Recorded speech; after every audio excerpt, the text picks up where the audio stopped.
नमस्कार दोस्तों, मैं हूं अर्पित और एक बार फिर से आपका स्वागत है। प्रधानमंत्री नरेंद्र मोदी का विशेष हिंदू प्रेम खुद उनके लिए ही बहुत बड़ी मुसीबत बन गया है, गले की हड्डी बन गया है। यहां तक कि उनकी सरकार भी अब खतरे में आ गई है। आपको बता दें कि सिर्फ हिंदू मुस्लिम ध्रुवीकरण करने के लिए प्रधानमंत्री नरेंद्र मोदी और उनकी सरकार ने संसद में वक्फ बोर्ड संशोधन विधेयक पेश किया है, जिस पर लोकसभा में वोटिंग होनी है। कहने को तो कहा जा रहा है कि मुस्लिम समाज की भलाई के लिए भारतीय जनता पार्टी ने और प्रधानमंत्री मोदी ने एक कदम उठाया है, लेकिन सच्चाई यही है कि सिर्फ हिंदू और मुस्लिम के बीच की खाई को और बढ़ाने का प्रयास है, जिससे चुनाव जीते जा सकें और सत्ता की मलाई खाई जा सके। पिछले 10 साल से यही होता है, हम इस देश में देख रहे हैं। लेकिन अब मोदी जी का यही कदम उनकी ही सरकार पर भारी पड़ता नजर आ रहा है। इसकी वजह यह है कि पिछले लोकसभा चुनाव में अल्पमत में आ गई मोदी सरकार अब बैसाखियों के सहारे टिकी है और अब यही बैसाखियां मोदी सरकार का साथ छोड़ने वाली हैं, क्योंकि उनकी हालत मोदी जी के ही डिसीजन की वजह से बहुत ज्यादा खराब हो गई है। ये दोनों बैसाखियां हैं, चंद्रबाबू नायडू और नीतीश कुमार, जिनके समर्थन से सत्ता की मलाई खाई जा रही है। बैसाखियों से ऐसी उम्मीद तो मोदी जी को भी नहीं थी कि इतनी जल्दी वो साथ छोड़ देंगी, क्योंकि मोदी जी ने पूरा केंद्रीय बजट बिहार और आंध्र प्रदेश की ओर मोड़ दिया है। आंध्र प्रदेश को तो 3 लाख करोड़ से ज्यादा की मदद मुहैया कराई जा चुकी है सिर्फ 1 साल में, और आने वाले समय में और भी ज्यादा बढ़ने की संभावना है। लेकिन वास्तव में अगर देखा जाए तो इसमें बैसाखियों की कोई गलती नहीं है, क्योंकि मोदी जी के विशेष हिंदू प्रेम ने ही बैसाखियों को ऐसा करने को मजबूर कर दिया है। मोदी जी की जो नीतियां हैं उसका समर्थन करना इन बैसाखियों के लिए मुमकिन नहीं है। चंद्रबाबू नायडू के लिए कहा जा रहा है कि वो बहुत ही जल्दी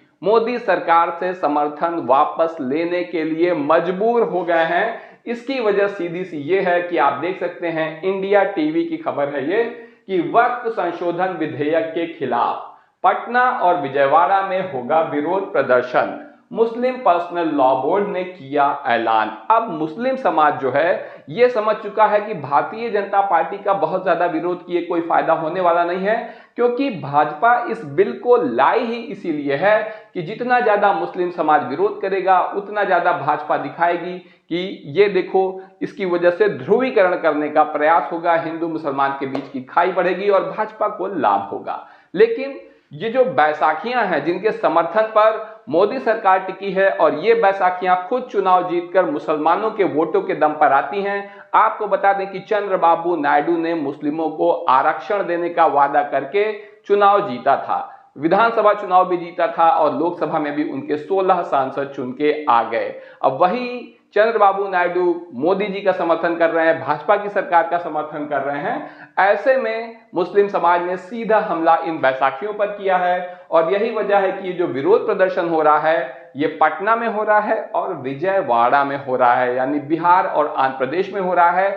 सीधा निशाना है नीतीश कुमार और चंद्रबाबू नायडू, जो कि मुस्लिम समर्थन पर टिके हुए हैं। ऐसे में प्रधानमंत्री मोदी के लाडले मुख्यमंत्री यानी पटना के मुख्यमंत्री, बिहार के मुख्यमंत्री नीतीश कुमार मुश्किलों में घिर गए हैं, क्योंकि 6 महीने के भीतर बिहार में विधानसभा चुनाव होने हैं। 17% मतदाता मुस्लिम समाज से आते हैं बिहार में। ऐसे में नीतीश कुमार इतने बड़े वोट बैंक को खोने का जोखिम हरगिज नहीं ले सकते।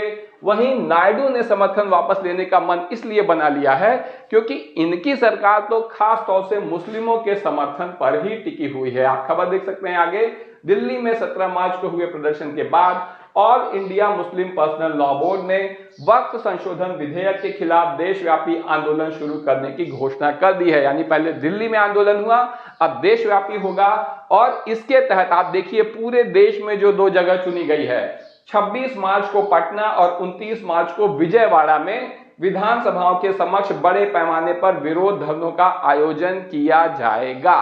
तो पटना में तो 26 तारीख को हो भी गया, अभी आंध्र प्रदेश में होना बाकी है। आपको बता दें, थोड़ा पटना से खबर आप देखिए, हम आखिरी दम तक पटना में वक्फ बिल के खिलाफ प्रदर्शन में पहुंचे लालू यादव और तेजस्वी यादव। वैसे तो ये विरोध प्रदर्शन मुस्लिम पर्सनल लॉ बोर्ड ने आयोजित किया है, लेकिन अब इसमें विपक्ष के बड़े दल, उनके सांसद, नेता, इसके अलावा सिविल सोसाइटी, बहुत सारे अन्य मुस्लिम संगठन और अन्य जातिगत संगठन भी इसमें शामिल हो रहे हैं, जिसकी वजह से ये संगठन बहुत ही विशाल रूप जो है ले लिया है इस विरोध प्रदर्शन ने। और अब आप देख सकते हैं कि लालू यादव, तेजस्वी यादव, जहां पर चुनाव होना है बिहार में, तो वो खुद यहां पर पहुंचे। आप देख सकते हैं ये फोटो है, लालू यादव और तेजस्वी यादव मौजूद हैं। और आप देखिए कि यहाँ पर तेजस्वी यादव ने क्या कहा है। एनडीटीवी की खबर है, बिहार विधानसभा में नेता प्रतिपक्ष व आरजेडी नेता तेजस्वी यादव ने कहा, हमारी पार्टी आरजेडी, हमारे नेता लालू प्रसाद यादव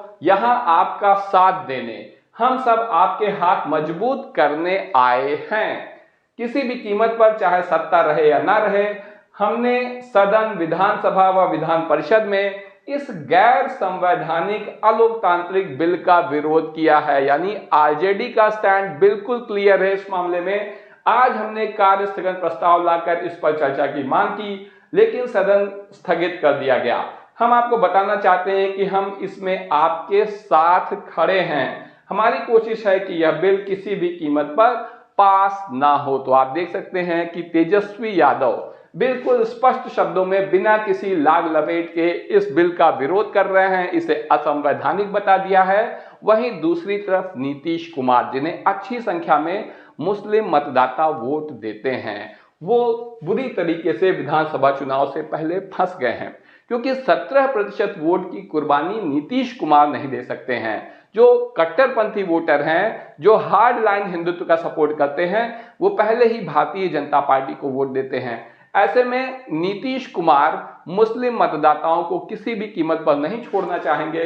लेकिन अब भाजपा ने ठीक विधानसभा चुनाव के पहले ऐसा बिल ले आया है कि नीतीश कुमार की मुश्किलें बढ़ गई हैं। वहीं चंद्रबाबू नायडू भी घबराए नजर आ रहे हैं, क्योंकि 26 मार्च को जो पटना में हुआ, वही 29 मार्च को आंध्र प्रदेश के विजयवाड़ा में होने वाला है, क्योंकि यहां पर भी वक्फ बोर्ड बिल के खिलाफ प्रदर्शन होगा।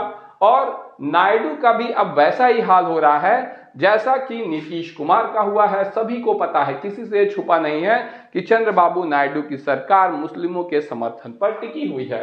आंदोलन के पहले चरण के तहत आप देखिए, खबर भी है कि 26 मार्च को पटना और 29 मार्च को विजयवाड़ा में प्रदर्शन होना है। आप देखिए, इसके अलावा कुछ और भी बड़े कदम उठाए गए हैं मुस्लिम संगठनों की तरफ से। आज तक की खबर है, पटना में होने वाली नीतीश कुमार की इफ्तार पार्टी का प्रमुख मुस्लिम संगठनों ने बहिष्कार करने का फैसला लिया है।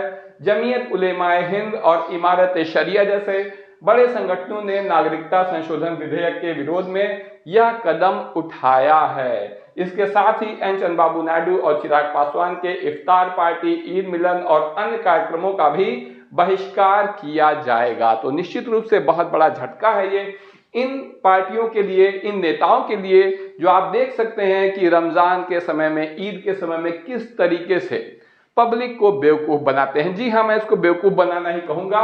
ये बैसाखियां हैं और अब ये बैकफुट पर सिर्फ इसलिए आ गई हैं क्योंकि मुस्लिम समाज ने सीधे सीधे इन्हें टारगेट किया है। और जब ये समर्थन वापस ले लेंगी तो निश्चित रूप से प्रधानमंत्री मोदी और उनके चाणक्य के हाथों की चिड़िया उड़ जाएगी। इस बारे में आपका क्या कहना है, कमेंट करके जरूर बताइए। वीडियो को लाइक करिए, चैनल को सब्सक्राइब करिए, अपने दोस्तों के साथ शेयर करना ना भूलिए। धन्यवाद।